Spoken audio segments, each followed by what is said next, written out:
Welcome to the 6th video of our exponent series. This is when we'll be dealing with negative exponents. Now, up until now, we've had some exponents occur in some of our videos and some of our assignments and the problems that I've done. And I've told you to just leave it the way it is, don't do anything with it, because later I'll teach you how.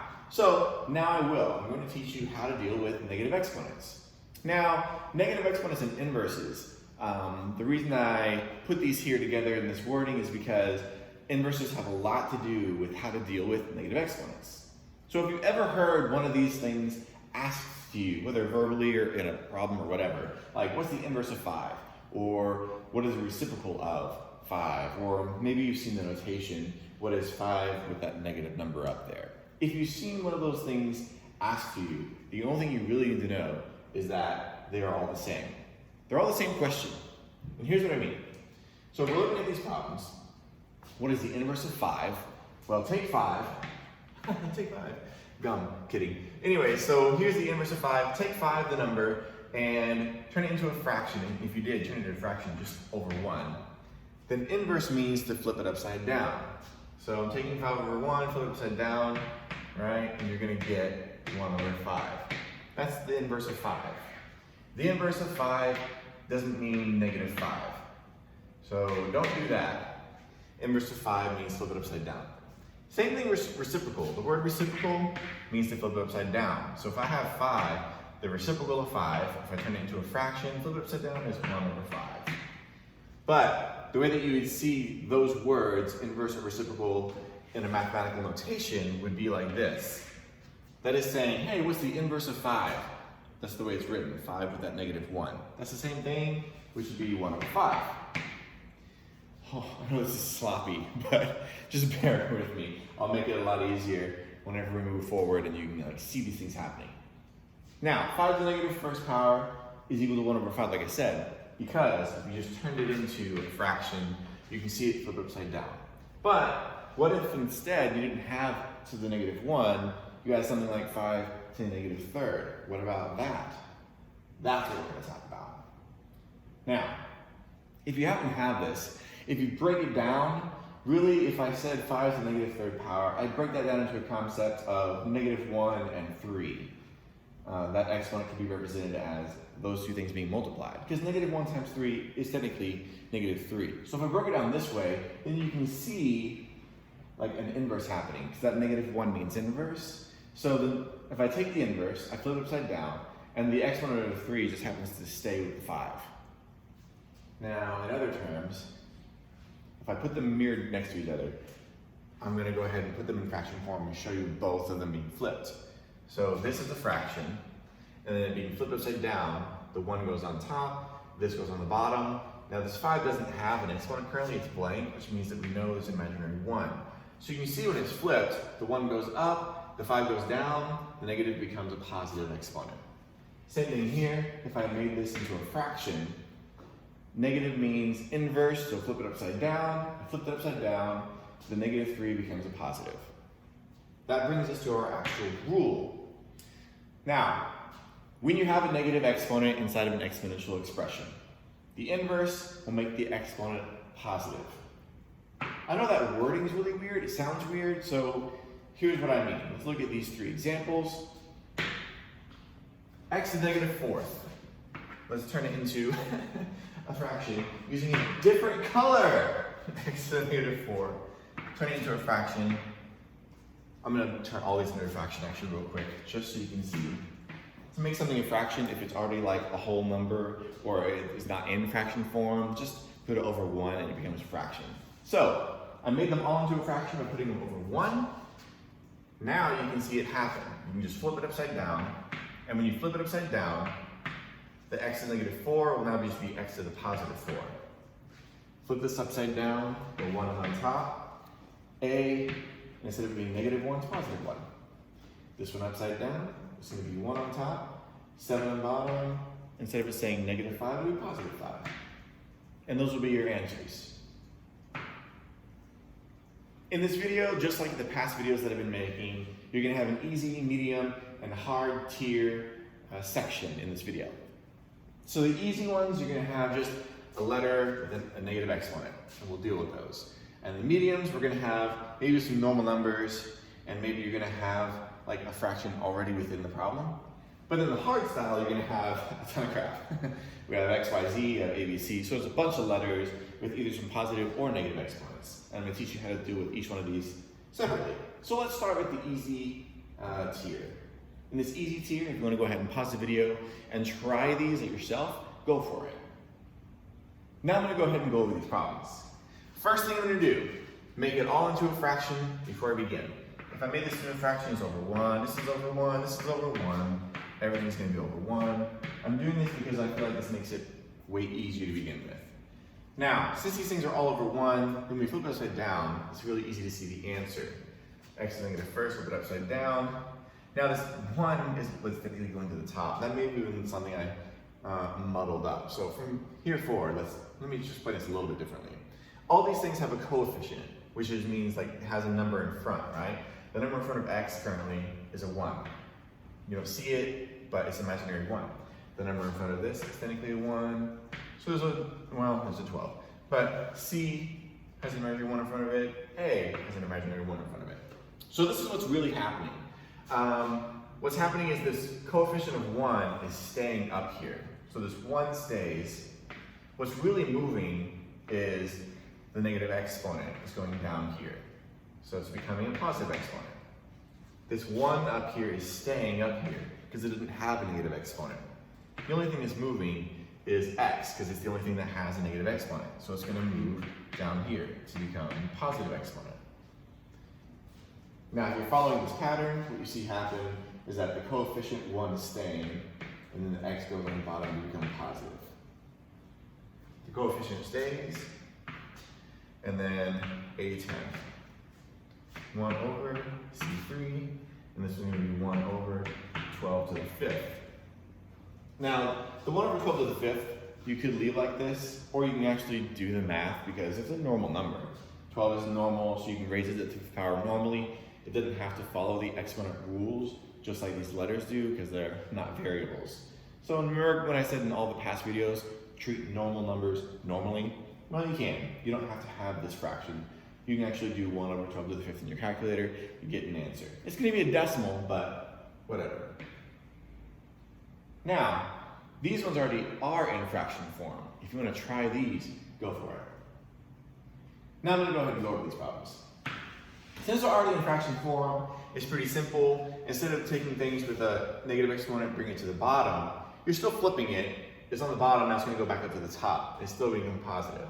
So this is moving up. So the 1 staying, there's technically a 1 down here, right? So if I moved it to the top, it's saying 1, up here already is being timed by x to the 3rd power. Over that coefficient that's already 1. The reason I didn't teach you at the beginning about these coefficients is because if it's a 1, I mean, it doesn't really matter because x to the 3rd power over 1 is the same thing as just saying x to the 3rd power. Same concept here, it'd be the same thing as saying c to the 5th power and you're done. This is t to the 1st power and you're done. These should be answers. They're no longer in fraction form because it moved up to the top to become positive.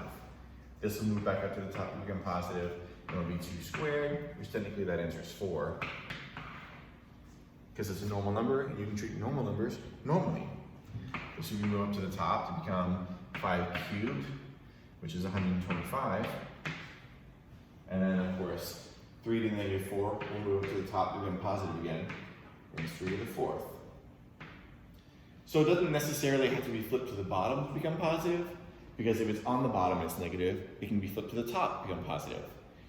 So inverse or reciprocal just means you're flipping it. It doesn't matter which way you're flipping it. It can flip down or it can flip up. So let's try some more. This one I kind of threw in some that were in fraction form or not in fraction form, so you can see what I actually mean when it comes to how they're flipped. I'm gonna go ahead and just go through these problems. Now here, if I put it in fraction form, this is gonna move down to become positive. So it's gonna be 1 over n to the positive 7.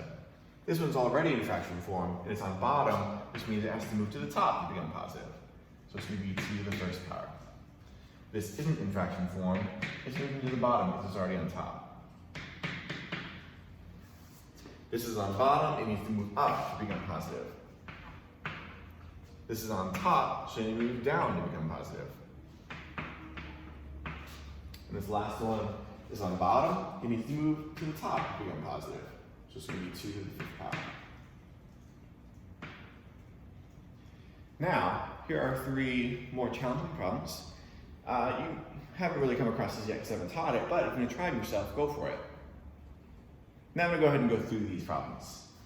If I wrote them out in fraction form, here, the only thing that's moving is the thing that has a negative exponent.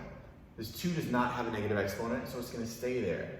The x cubed is the only thing that's moving. So since the 2 is staying on top, it'll remain on top. The x cubed moved down, so it would become a positive exponent. And this is our final answer here. With this problem, -5 is going to stay where it's at. That may have confused some people because they think this negative means it's going to move. That's not true. It doesn't have a negative exponent. Negative exponent means it's moving. So this is the only thing that's going to move. So if I put it in fraction form, that's the only thing that's going to move to the bottom. -5 stays on top. The y4 stays on top. The only thing moving to the bottom of the fraction is x to the 1st power, so it can become positive. So that's our final answer here. And then this one, same concept. The only thing that's going to move is something with a negative exponent, which is the key. It has to move up to become positive.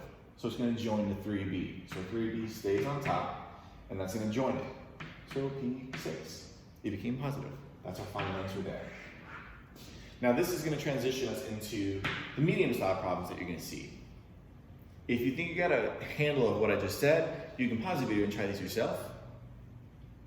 Now I'm going to go ahead and go through these problems. I'm going to put this as a fraction so you can see things moving. The 3 does not have a negative exponent, so please leave it alone. It's going to stay where it's at. The x does have a negative exponent, so it's going to move. So our final answer will be 3 stays on top. The x moves to the bottom. So it's a positive exponent. 6 will remain where it's at. The y is going to move because it has a negative exponent. So 6 stays on top. Y to the 1st. -10 does not have a negative exponent. It's just a negative number. So it's going to stay on top, and the t is going to move. So it's going to become t to the positive 5th. It won't be up there anymore. Same thing with the rest of them. I'm just going to show you a quick way. So here we go. -2 stays on top, b to the 3rd power. Now here there technically is a negative number on the top. There's no number in front of t, which means there's technically a -1, right? A -1 is here. So that -1 will stay on top. The t to the -4th is what's moving. So it becomes positive. So this is our final answer. -1 over t to the 4th. -4 to the -1st. Negative will technically stay on top. The 4 to the -1st power is what's moving. So 4 to the 1st. And the only thing that's going to be on top now is a -1. So that's weird, but -1 over 4 to the 1st. Go ahead and try these problems by yourself. Now I'm going to go ahead and go through them. These are already in fraction form, and the only thing that's moving are the negative exponents. So the 5 is staying where it's at.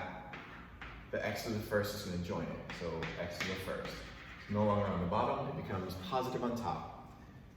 This will go to the top to join it as t to the 5th. It's no longer on the bottom. That's our final answer. This is going to go to the top, become y to the 3rd. It's no longer on the bottom. That's your final answer. R to the -3rd moves to the top to become positive. 4 is staying on the bottom. It doesn't move because it doesn't have a negative exponent. N squared is the only thing moving. So n will become positive on top. But the 4 stays there. So the answer here is b to the 3rd n squared over 4. And this last one here, the 5 and the 6 do not have exponents. So they're staying where they're at. The t stays. The f to the -9 is the only thing moving. So it becomes a positive f to the 9. So our final answer is 5t f to the 9th over 6. Now, a hard style. The hard style of problem is when you have a ton of crap. I have a lot of letters, I have a lot of exponents, some of them are positive, some of them are negative. So, if you haven't really understood like how things move up to this point, I hope that hopefully this visual representation will really help you. So I'm going to show you what does move. X to the 3rd stays where it's at, it's positive already. Y negative 2nd, this will move because it has a negative exponent. It's going to move to the bottom of the fraction. This was on top of the negative, it moves to the bottom now. This has a negative exponent. It's on the bottom, it needs to move to the top. This has a negative exponent, it needs to move to the top. That's how things moved. If it had a negative exponent, it's either going to move down or it's going to move up. So it becomes, now with a positive exponent, this is a positive exponent, this is a positive exponent. When they move, they become positive exponents. So now you can see that once things move, x cubed on top, a to the 4th, c to the 6th is on top. B stayed where it was. Y squared, z to the 1st are on bottom with the b now. So you see our final answer revealed will be written like this, with a line there. Now technically, we should have an answer that has, I'm going to move it down a little bit more so you can see it. Technically, since it has x cubed, a, c, we should put it in alphabetical order. So really the x cubed needs to be last. So what you would really see is this answer. The x cubed after the a and the c. Also with a line, crap, Dale, jeez. Okay, so if that made sense to you, hopefully, then go ahead and try these problems yourself. All right, now I'm gonna go through these problems. Things that will move, I'm gonna go ahead and just circle so you can see. So b has a negative exponent, it will move. X to the negative 1, it will move. Everything else will stay exactly where it is. So a squared c to the 4th is gonna stay. A squared c to the 4th. The y to the 5th z will stay where they are because they're already positive exponents. The only thing moving are the b and the x. The x will move up to become positive. The b to the negative 3rd will move down to become positive. And that's your answer. Over here, things that will move. P to the negative 2nd moves. This moves. There are 4 things that move. The RS will stay. The D3, G8 will stay.